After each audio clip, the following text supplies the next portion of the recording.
Just in the nick of time.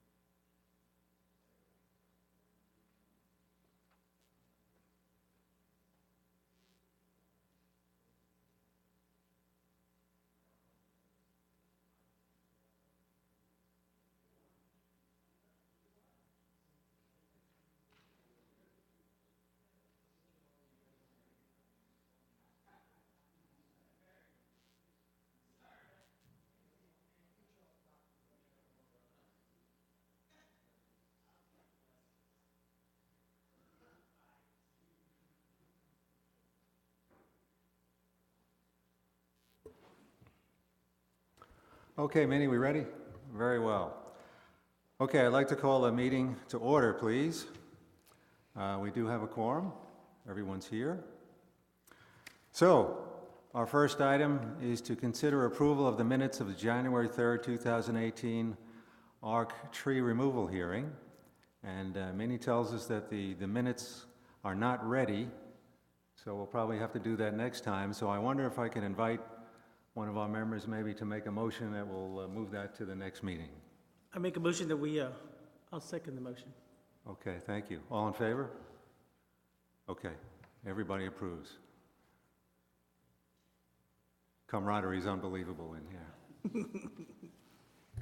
Okay, so the real item for the evening is to consider and act upon an application from Howard Hu, owner of Sushihana Japanese restaurant located at 1810 Northwest Military Highway, Castle Hills, Texas, for the proposed addition of a new foyer and rooftop tower to enhance natural sunlight within the facility while improving external aesthetics of the building, rebuilding the existing deck and reconfiguring of parking spaces.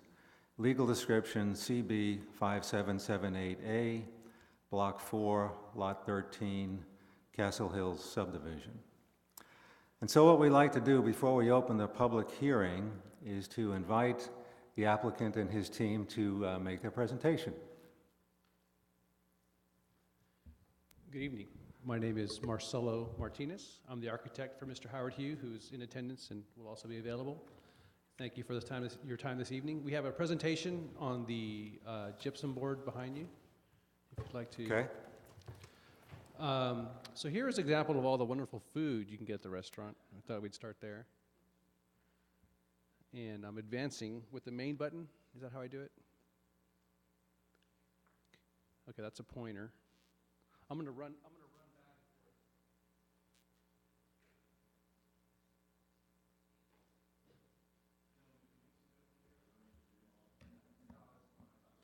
So here's some basic information, a lot of which Mr. Joyce already read. The building is 5,400 square feet, and we're looking to add, a little under 300 square feet to the building is what you'll be seeing. So not a dramatic change from that point of view.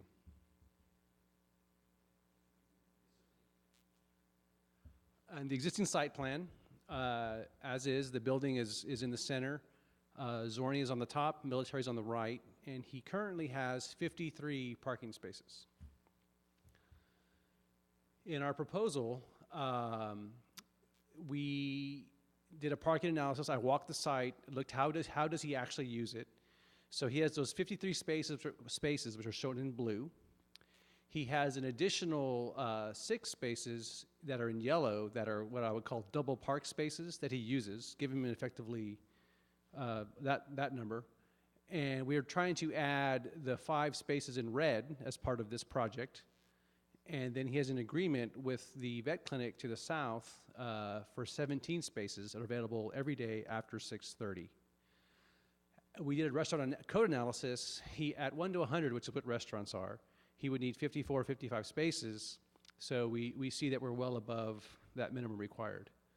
Additionally, on this document, we're showing the fire lane, where the hose lay is, and as part of this project, we'll be adding a 2-hour fire partition to help segregate the fire area within the building itself.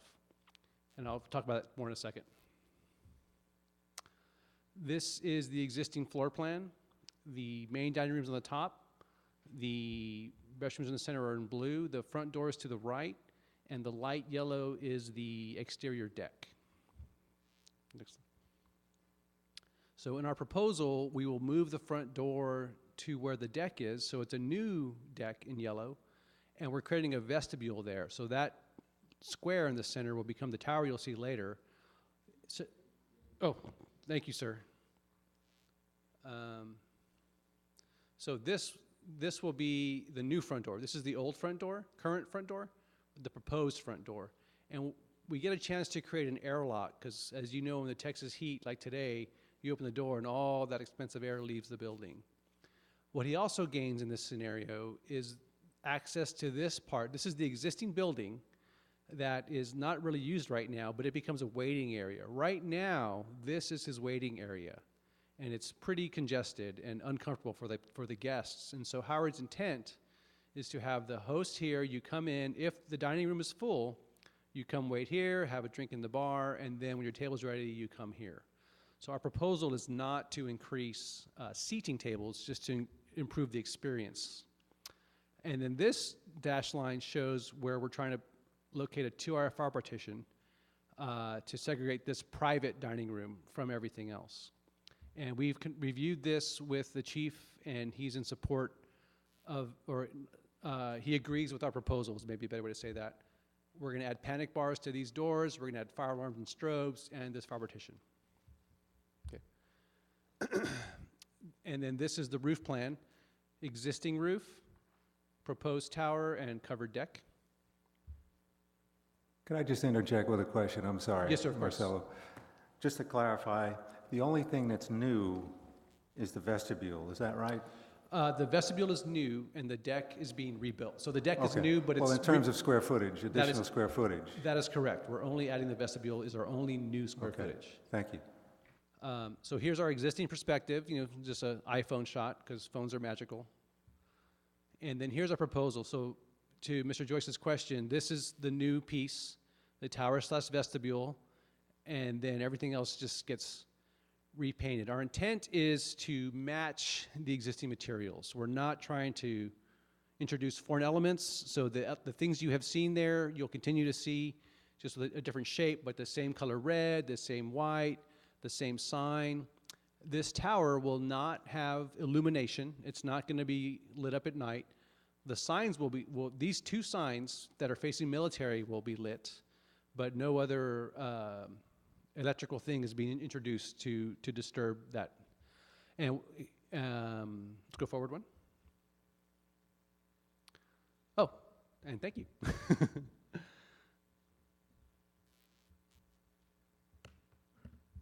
Okay, thank you very much, My Ms. pleasure. Martinez. Okay, so this is the point at which we will open the public hearing and invite any citizens that have comments to please come forward and ask questions or make comments.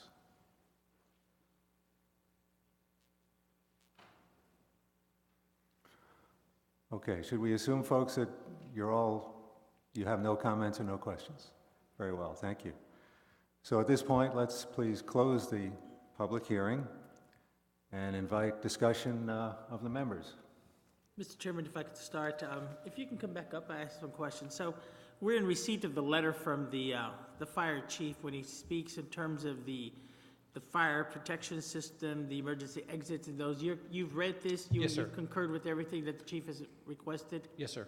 All right. Second question, in reference to the actual size, and so this in essence, more or less caps your capacity at this point. You don't anticipate, I mean, the extra parking lots are required as you go through that with the size of what you have inside, the square footage, correct?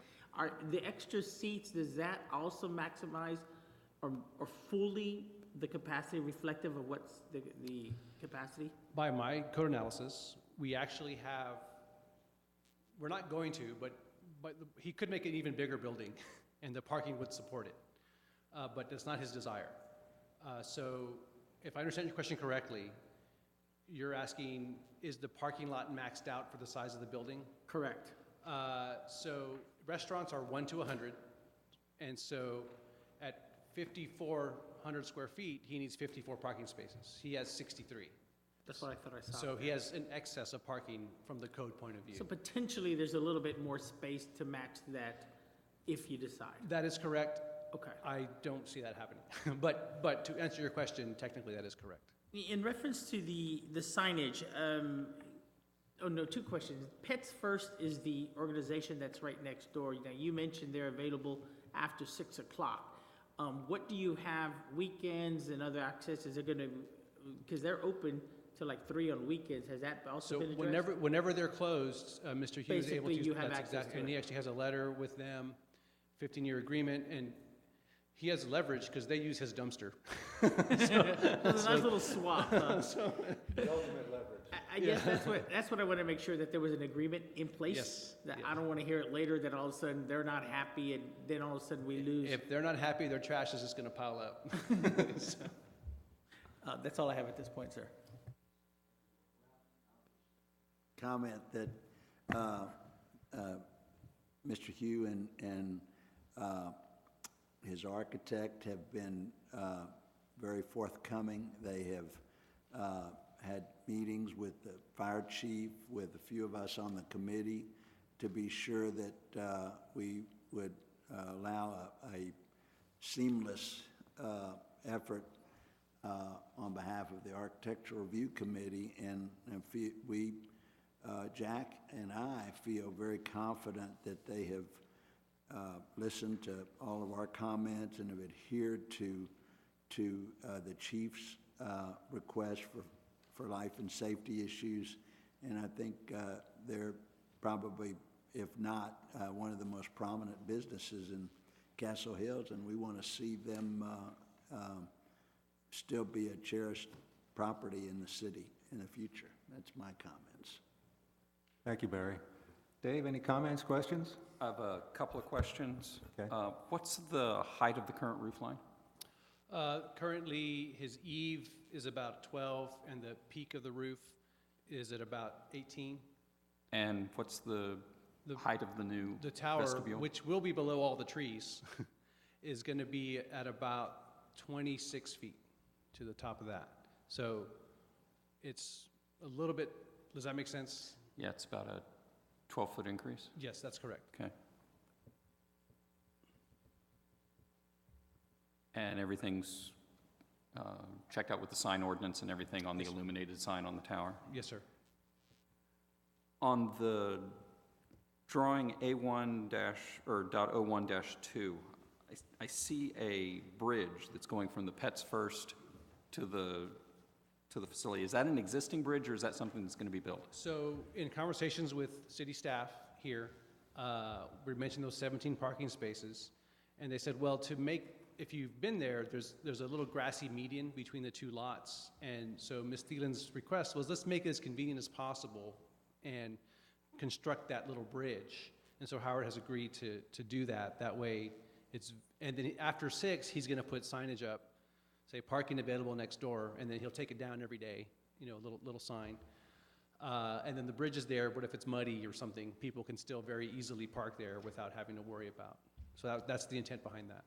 Okay, thank you. Matt, any questions? I know the current configuration is kind of confusing. What's the front door? Because you sometimes go to the deck and then it's not. So will that be closed off on the back? Or I know the doors, fire chief wanted the doors kept there. The doors will always be there, if that's Will what be you're an asking. entrance, or will it? The tower will be the front door. And so that intuitive wayfinding that you're referring to is lacking. Right. And so when you see this tower, you're gonna naturally wanna go there, and luckily for you, that's the front door, so it should Where's the work front out, it should work out pretty well. I think all the other questions have been answered. Thank you. Those doors are going to be maintained because it's a fire exit. Right. But they'll be locked from the outside. Okay. Very good. I just have one question. First of all, I'd like to commend Mr. Hu and Mr. Martinez for working with us, as Barry mentioned. And Mr. Hu was telling me beforehand, and didn't get a chance to finish it, that you had met with the neighbors. I wonder if you'd be kind enough just to let us know what happened. I'm sorry we got interrupted and I never heard what you said, Howard. Thank you. Okay, Okay, first of all, we've been at the current location this about 15 years. And before we decided to do all this, and we thought it was a good idea to reach out to the neighbors. So I sent my manager, Kimberly, to visit the property that closest to us. And Mr. and Mrs. Hub was one of those houses, and then she went. I don't think they were home or whatever. But anyway, so we tried to reach out to about 6 property owners. And Mr. and Mrs. Graham, they were going to come, but they had to come here. There was another meeting. So, but Mr. McGuire sent his nephew because they were out of the country. And I saw Mr. McGuire about a week ago, and I say hi to him and ask him how his trip was. And then we talked about what we wanted to do, and then he said I should have done that 10 years ago.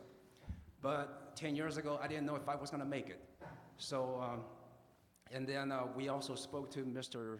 Michael Bland, and he was at the restaurant. We did the same presentation that Marcelo did, and he asked a lot of questions, and we're able to satisfy him.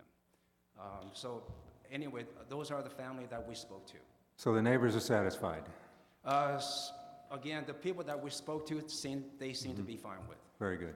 Thank you, sir. Okay, thank you. Mr. Chairman, in light of everything, and again, I want to thank Mr. Howard for being here, Mr. Hu, and everybody that has done this. I think it's been excellent presentation, well put together. I move approval. Second? Okay, all in favor? Aye. Motion's unanimous. Well, thank you very much. Thank you. Thank you, Mr. Hu. Thank you so much. Marcelo. Appreciate it. Thank you very much. You're very welcome. And then I believe we just need to adjourn, so do we have a motion to adjourn? Barry's one. Thank you, Matt. Okay, all in favor? Aye. We're adjourned. Thank you, everyone. Just like to